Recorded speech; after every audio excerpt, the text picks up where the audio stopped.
Bienvenidos. Esto es Fuera de la Caja. Yo soy Macario Esquetino y le agradezco mucho que me escuche en esta revisión de lo ocurrido en la primera semana de diciembre, propiamente hablando. Terminó ayer, domingo 8 de diciembre. Yo estoy grabando para usted el día lunes 9. Una semana en la que yo creo que en México no hay realmente alguna información destacable. Continuamos los procesos en los que ya estábamos, sigue siendo una prácticamente guerra civil la que tenemos en Sinaloa, no se ve que esto vaya en alguna dirección clara. Vamos a esperar todavía y lo lamento por quienes viven allá, especialmente en Culiacán, que están sufriendo digamos que lo que era de esperarse, las conclusiones obvias de una política inadecuada en materia de seguridad, que fue la que se llevó a cabo durante el gobierno anterior. Este gobierno apenas acaba de entrar, ya entró con los problemas iniciados. No se les ve tampoco que tengan mucha idea de cómo resolverlo, pero pues si la tienen, tampoco nos la van a estar platicando. Entonces vamos a esperar a ver qué ocurre ahí. En materia económica, los datos siguen siendo malos, diría yo, apuntan en la dirección de una recesión, no de una tragedia económica, ni mucho menos. Hasta ahorita no tenemos eso enfrente. Sí hay una desaceleración muy marcada en términos tanto del consumo como de la inversión. En el caso de la inversión ya estamos en números rojos, en buena medida porque pues el año anterior habían estado inventando cifras, ya lo platicamos aquí muchas veces. Los datos de construcción que reportaba el Tren Maya, que reportaba la Secretaría de la Defensa, son números ficticios, según yo, no tiene sentido lo que reportan, no puede ser de ese tamaño el valor agregado en la producción.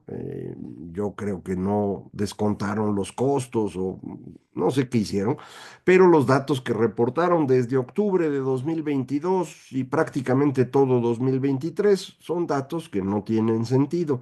Y conforme vamos regresando a información más normal, pues entonces hay una caída muy marcada en la construcción que se refleja en que la industria en general no puede crecer. Y en particular, en el caso de la inversión, ya estamos, le digo, en números negativos. Nada grave todavía, pero sí es una desaceleración que ya está entrando en el terreno de una recesión, es decir, de una contracción general en la economía que para ser designada con ese nombre debe durar un buen rato. ¿Cuánto es un buen rato? Pues no sé, 6 meses, 9 meses. Vamos a ver si esto efectivamente ocurre. Hay también una generación de empleo ya muy bajita. Esto ocurrió durante todo el sexenio, antes de que empezara el gobierno anterior, es decir, hasta 2018, el empleo crecía más o menos 4% al año. Durante este gobierno que terminó, crecimos a la mitad, un poquito menos, 1,9% es el crecimiento anual promedio. Eh, Al final, el último dato que tenemos, ya a duras penas hay crecimiento, es el dato de noviembre. Creo que este diciembre siempre se pierden empleos en diciembre por una razón muy sencilla. Cada mes hay gente que deja su empleo y hay gente que es contratada. Es muy raro que alguien contrate en diciembre, porque no tiene caso. Si van a trabajar nomás 15 días, porque la segunda mitad del mes, de hecho, ya empezando en esta semana el puente de Guadalupe Reyes, ya nadie trabaja, entonces, ¿para qué los contratas? Contratas en enero, eso es lo normal.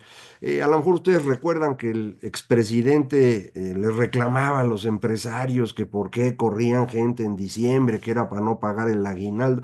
Son los cuentos de siempre, eso no tiene sentido, no es así, los aguinaldos se pagan, si una persona tiene un empleo formal, va a recibir su aguinaldo, la parte proporcional que le corresponda por el tiempo trabajado, entonces son cuentos, pero bueno, eh, estamos teniendo, le digo, esta desaceleración también del empleo, no creo que el aumento salarial que ya se anunció, el salario mínimo, 12% de incremento, no creo que ayude en nada en este momento. Hemos tenido ya varios años con incrementos grandotes del salario mínimo.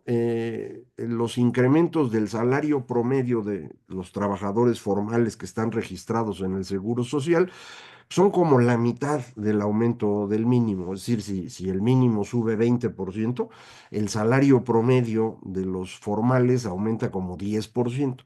Entonces uno esperaría que ahora en enero tengamos un incremento en promedio en el seguro del 6%, pero si ya para ese momento estamos en contracción en el empleo, pues a lo mejor los aumentos salariales no van a poderse dar con tanta facilidad, o para darlos habrá que correr algunas personas más o dejar de contratar.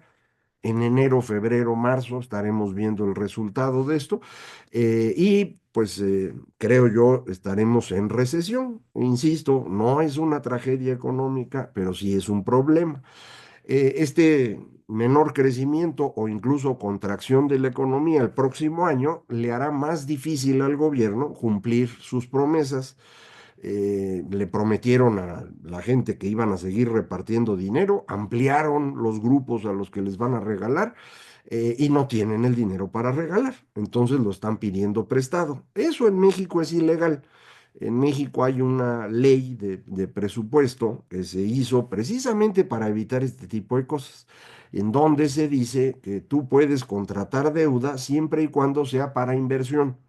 Porque si tú contratas deuda para producir un activo que va a generar recursos, pues con eso pagas la deuda y no se perdió nada. En el caso de nosotros, aquí en México, tenemos el problema de que estos elefantes blancos que se inventaron, que quisieron hacer, que si el Tren Maya, que si Dos Bocas, costaron mucho más dinero de lo que deberían y no están generando. Entonces, ni siquiera esos ayudan. Pero, repito, la ley dice, si tú quieres contratar deuda, tiene que ser para inversión. Ya en 2024 no fue así, ya prácticamente la mitad de la deuda contratada fue para regalar el dinero, y ahora en 2025 lo mismo. Hacer eso, pues es un absurdo, es lo mismo que nos pasó en los tiempos de Echeverría o López Portillo o de Carlos Salinas. En el periodo de Carlos Salinas esto ocurrió no desde el gobierno, sino desde el sector privado, que se endeudaba porque pues todo el mundo se sentía rico, ¿se acuerda usted? Había crédito en abundancia, muchísima gente contrató cosas que no iba a poder pagar. Los bancos los convencían de contratar los créditos porque pues, México iba a ser primer mundo, ¿no? Pues no fue, y esa es la crisis del 95. Entonces, en esa misma dinámica, yo creo que vamos a llegar a una situación similar, no en términos de depreciación de la moneda. A diferencia de las crisis de Echeverría, de López Portillo o de Salinas, hoy no tenemos un problema serio con el exterior. Salimos en las cuentas razonablemente bien, en buena medida gracias a las remesas. Y aunque no creo que las remesas sigan creciendo mucho, tampoco van a desaparecer mañana. Entonces, por ahí yo no me preocupo. Pero sí es un problema grave en términos de finanzas del gobierno. No tiene para pagar. Eh, en cuanto se den cuenta las calificadoras, nos van a castigar. Ya avisaron que se están dando cuenta. Empezaron a cambiar la perspectiva del crédito mexicano de estable a negativo. No nos han bajado el grado, se están esperando a ver qué pasa. Esta semana van a empezar a discutir, creo yo, ya el presupuesto, ya urge. Lo estuvieron posponiendo, esta semana lo harán allí los diputados. Vamos a ver qué cosas extrañas se les ocurren, qué tanto le alteran las cuentas a la Secretaría de Hacienda, pero aún si no se las alteraran, la recesión en la que estamos entrando, el menor crecimiento del próximo año, insisto, le hará muy difícil al gobierno financiar estos regalos que ha ofrecido. Las cuentas que presentó Hacienda, el presupuesto, lo hizo suponiendo que este año y el próximo íbamos a crecer arribita de 2%. Este año no vamos a crecer arriba de 2%. Y el próximo, todo el mundo está esperando más bien 1. Esto no significa que los ingresos de Hacienda se vayan a la mitad, no, no, el crecimiento esperado de los ingresos es el que se achica. Entonces eso pues le va a complicar, digamos, las cuentas a la Secretaría y en vez de bajar el déficit del 6 al 3 como habían ofrecido hace un año, o al 3,5 como ofrecieron hace 6 meses. Dicen que lo van a bajar al 4 pero no va a ser así. Con suerte será el 4,5. Y si no tenemos suerte, pues va a ser 5. Y ahí es donde todo el mundo va a decir, espérate, güey, estos pues, están haciendo las cosas con las patas y nos van a castigar. Entonces, vamos a ver cuándo ocurre esto. Mientras, usted tranquilo, hay que seguirle, pues, digamos que no todas las actividades económicas se están contrayendo, en algunas sigue habiendo pues oportunidades, algunas están mucho mejor que en otras épocas, así pasa siempre en las economías, e insisto, no hay una tragedia a la vista, ¿eh? No, no piense usted que estamos al borde de una crisis como el 95, eso no está ahí, ¿eh? Estamos en una recesión que apenas va empezando, que no se ve profunda. ¿La podemos hacer peor? Sí, sí podemos, pero de momento ahí estamos, entonces no, no se me angustie.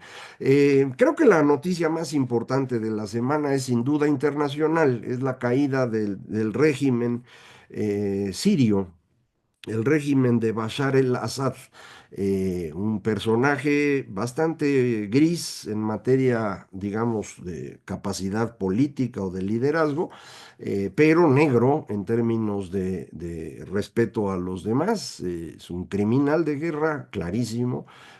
Durante esta guerra civil que empezó a vivir Siria, propiamente hablando con la primavera árabe en 2011, pero ya de forma declarada desde 2014. Encarceló a muchísima gente, pero mató a mucha más, incluso con armas químicas. Para mantenerse en el poder, este personaje que le digo gris, requirió del apoyo de Irán y de Rusia, a los cuales pues nunca les ha molestado andar matando gente, entonces pues lo hicieron sin problema. Y el tema es que Irán se fue debilitando de manera muy clara a partir del ataque de Hamas a Israel el 7 de octubre de 2023.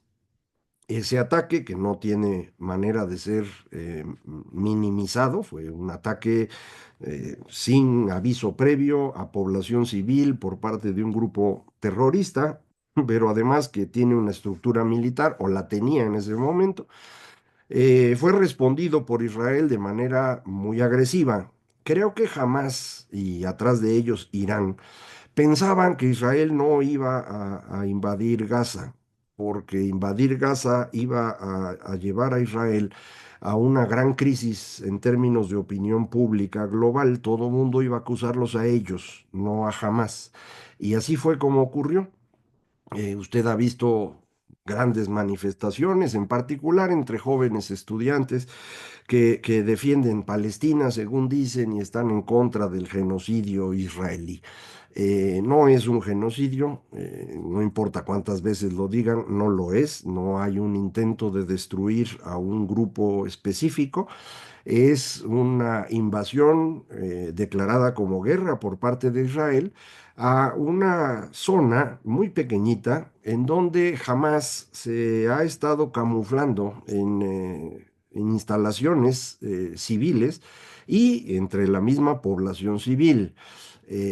Muchos reclamos de por qué Israel ataca hospitales o escuelas, pues sí, pero en esos hospitales y esas escuelas es donde está Hamas.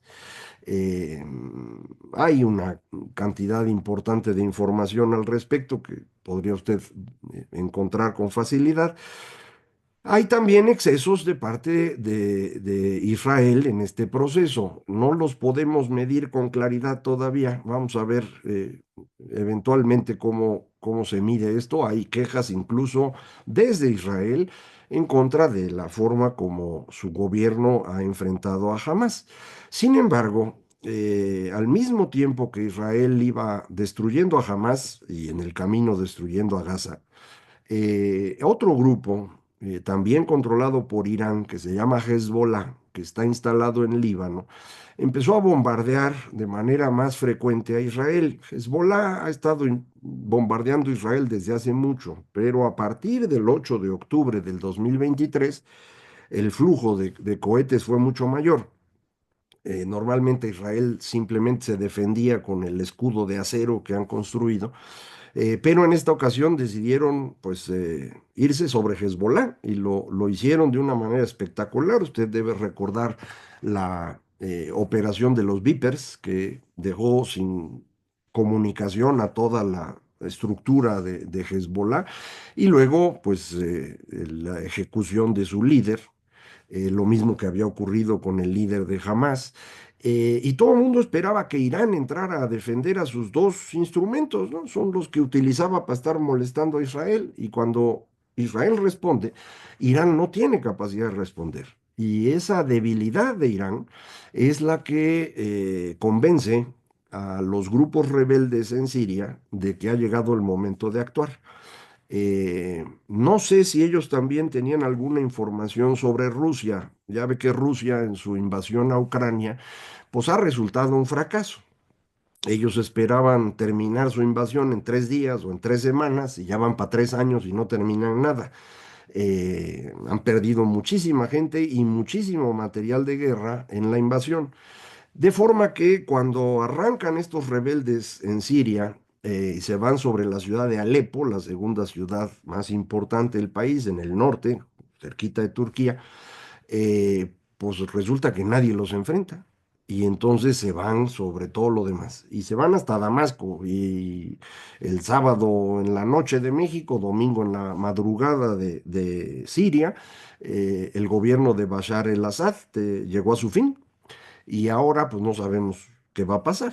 El grupo más importante de los rebeldes, un grupo que por sus siglas es HTS, dirigido por un señor cuyo apodo para la guerra es Al-Golani, lo va usted a ver más frecuente como Al-Jolani, pero la palabra viene de las alturas del Golán, este pedacito de tierra que está entre Líbano, Israel y Siria, que Israel ocupó desde la Guerra de los 6 Días en 1967, cuando Siria, Jordania y Egipto atacan a Israel, Israel los derrota y se queda con ese cachito para evitar una nueva invasión desde Siria.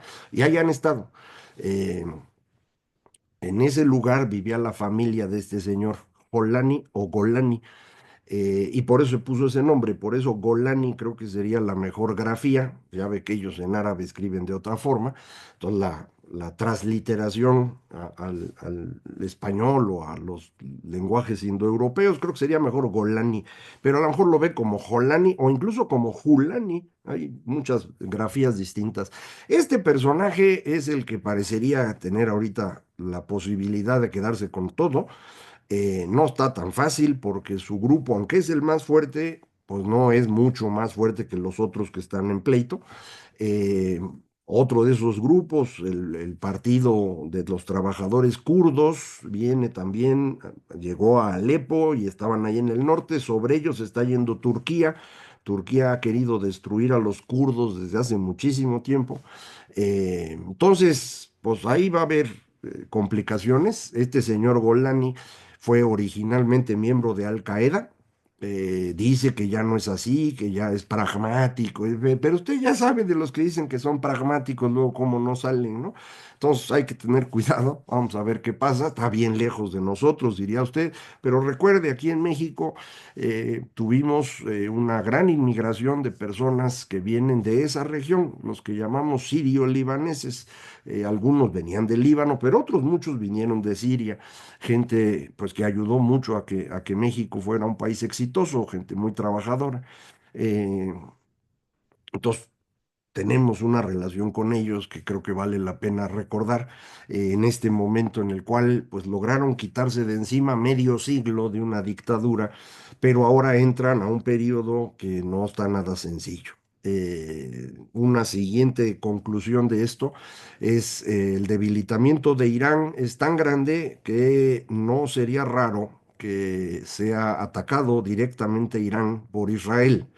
Acuérdese que hay motivo para ello, y Irán atacó a Israel propiamente, de manera pues que hay forma de que argumenten, y de hecho Israel empezó a bombardear la zona de Siria que le permitiría mover a su fuerza aérea rumbo a Irán. A ver qué pasa.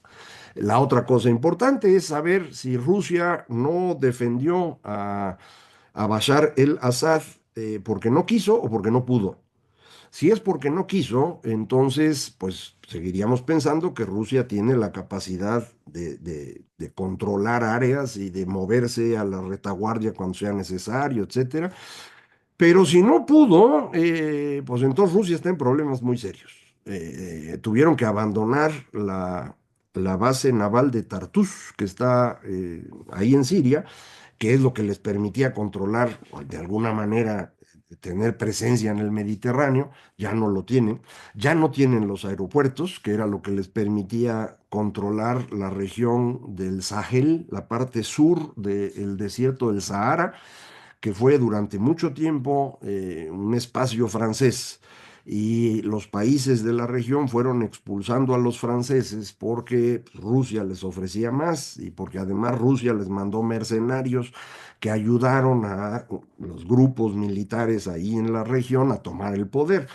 Pero hace una semana, justamente en Chad, en Senegal, corrieron a los franceses porque pues, ya se iban a quedar con los rusos. Y mira tú que ahora Rusia no puede ayudarlos porque ya no tiene ni la base naval ni los aeropuertos. Entonces, este fin de año parece que va a estar bien movido. Es bueno saber un poco al respecto. Yo sé que aquí en México esto no es tan atractivo, pero pienso que vale la pena pues estar más o menos atentos de lo que ocurre en el resto del mundo antes de que nos caigan las sorpresas. Como siempre, aquí vamos a seguir platicando de eso y más. Muchísimas gracias. Esto fue Fuera de la Caja.